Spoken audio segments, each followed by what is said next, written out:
दोस्तों, आप सभी का स्वागत है आपके अपने चैनल ITI प्लेटफॉर्म IQ में।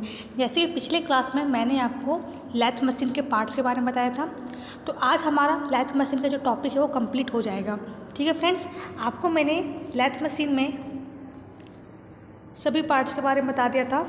लेग के बारे में, bed, headstock, tailstock, carriage, जग, saddle, cross slide, compound rest, tool post, feed rod and lead screw. इन सभी पार्ट्स के बारे में मैंने आपको बता दिया था। अगर आपने पिछला वीडियो नहीं देखा है तो जा करके देख लीजिएगा। बहुत ही इंपॉर्टेंट टॉपिक है लैथ मशीन। ठीक है फ्रेंड्स, अब मैं स्टार्ट करती हूँ।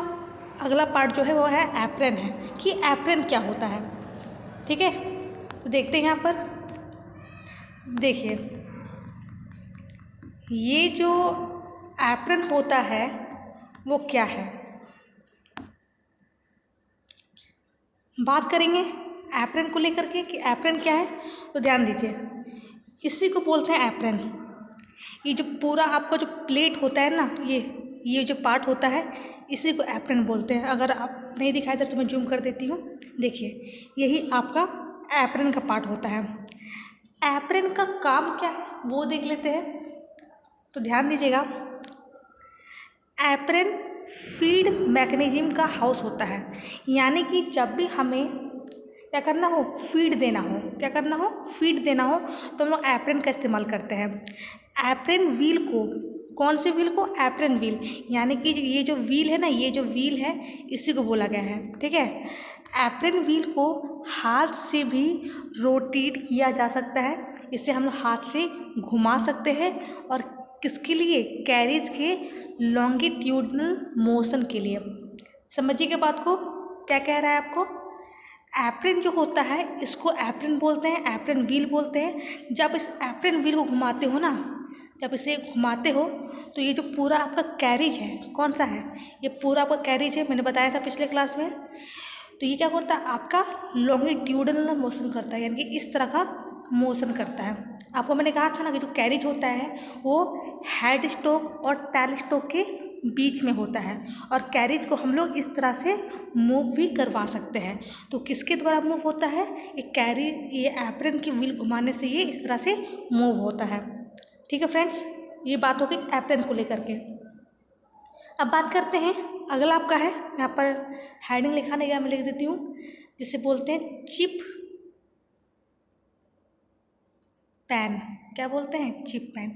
चिप पैन क्या होता है, ध्यान दीजिएगा, ये आप हेडिंग लिख लीजिएगा इसका। ठीक है, चिप पेन क्या होता है, यहाँ ध्यान से देखिए। ये जो आपको दिखाई दे रहा है ना, ये वाला पार्ट, ये वाला पार्ट, ये जो पार्ट दिखाई दे रहा है, इसी को बोलते हैं चिप पेन। यानी सिंपली इसे ट्रे भी बोलते हैं। क्या बोलते हैं, चिप ट्रे।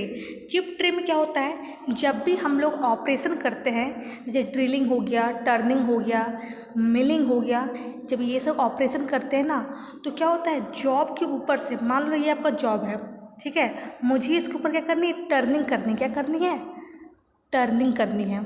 टर्निंग क्या होता है, एक ऑपरेशन होता है। ठीक है, टर्निंग में क्या करते हैं, इसके ऊपर से मेटल काट के निकालते हैं। इसका जो लेयर होता है उस लेयर को काट के निकालते हैं।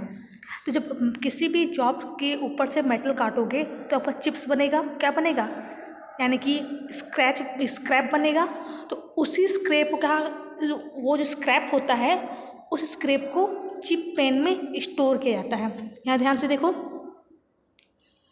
यहाँ पर क्या कोई ऑपरेशन किया गया है, ऑपरेशन करने पर क्या हुई है, यहाँ पर चिप्स बने। क्या बने हैं, चिप्स बने हैं। तो वो चिप्स क्या होते हैं, इस चिप पेन पे जाकर के स्टोर होते हैं, इकट्ठा होते हैं, उसी को बोलते हैं चिप पेन। ठीक है, नॉर्मल है, कोई बड़ी बात नहीं है। तो ये आपका हो गया एप्रन और आपका हो गया चिप पेन। तो ये हमारा जो लैथ मशीन का पार्ट था वो कंप्लीट हो गया है। अगला जो आपका पॉइंट है वो है आपका स्पेसिफिकेशन, कि लैथ मशीन का स्पेसिफिकेशन क्या होता है। बहुत इंपॉर्टेंट है, ये जान लेना। लैथ मशीन का पहला स्पेसिफिकेशन होता है इसकी आधार की लंबाई के अनुसार। देखो स्पेसिफिकेशन होता क्या है, पहले ये समझते हैं। ठीक है, स्पेसिफिकेशन क्या होता है, जब आप मार्केट में लैथ मशीन को लेने जाओ कि मुझे लैथ मशीन को खरीदना है, तो क्या बोल के लैथ मशीन को लोगे, उसका तो साइज़ कुछ होगा ना कि मुझे इस साइज़ का लेथ मशीन चाहिए या फिर ऐसा चाहिए या फिर वैसा चाहिए, कुछ तो आप बोलोगे ना। तो वो क्या होता है, आपका स्पेसिफिकेशन होता है।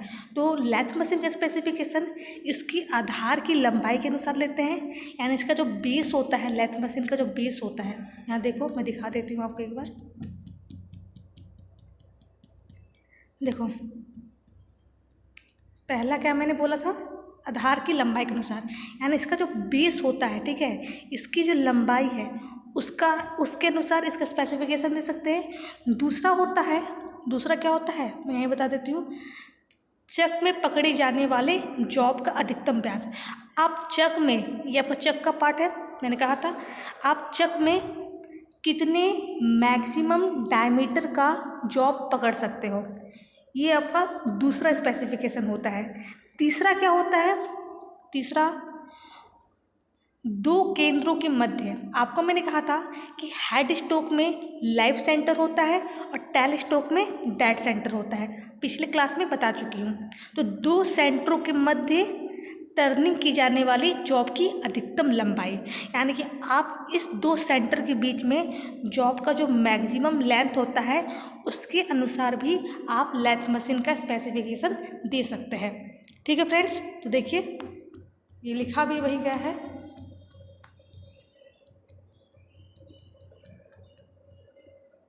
देखिए पहला मैंने क्या बोला, आधार की लंबाई के अनुसार। दूसरा मैंने क्या बोला, दो केंद्रों के मध्य खरादे, खरादे का मतलब क्या होता है, टर्निंग, क्या होता है, टर्निंग, टर्निंग की जाने वाली जॉब की अधिकतम लंबाई यानी उसका मैक्सिमम लेंथ। और तीसरा क्या है, चक में पकड़े जाने वाले जॉब का अधिकतम व्यास, यानी जॉब का जो मैक्सिमम डायमीटर होता है वो इसका स्पेसिफिकेशन होता है। तो ये तीन स्पेसिफिकेशन है, ये आपको याद रखना है। तो ये जो लेथ मशीन का जो टॉपिक है वो कंप्लीट यहाँ होता है। ऐसे तो लेथ मशीन बहुत बड़ा चैप्टर है, ठीक है, जितना आप इसे पढ़ोगे आप उसके अंदर उतने डीप में जाओगे, ठीक है। लेकिन आपको मैंने अभी लेथ मशीन का इंट्रो, इसके पार्ट्स और इसका स्पेसिफिकेशन बता दिया है। तो ये यहाँ कंप्लीट होता है। अगले क्लास में एक नए चैप्टर के बारे में पढ़ेंगे और समझेंगे। तो आज के लिए इतना ही। अगर आपको इस क्लास में कोई दिक्कत आई हो तो आप मेरे इस वीडियो के कमेंट बॉक्स में कमेंट कर सकते हैं। अगर आपको आज का वीडियो अच्छा लगा हो तो वीडियो को लाइक करना, अगर नए हो तो चैनल को सब्सक्राइब जरूर करना फ्रेंड्स। Thank you.